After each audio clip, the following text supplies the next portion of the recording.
Alright, the last video we shot this morning was from around 10:30, December 6th, 2013. And here we are back at the intersection of 5th Street and Yesota.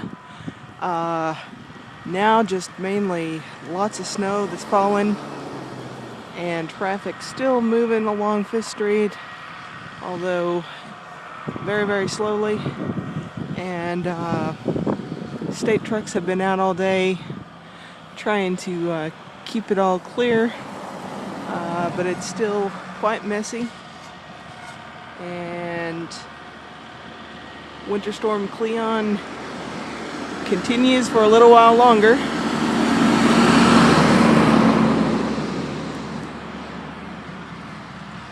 And then tomorrow, Saturday, December 7th, hopefully some sunshine returns.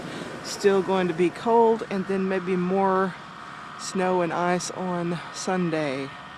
So, Winter Storm Cleon continues.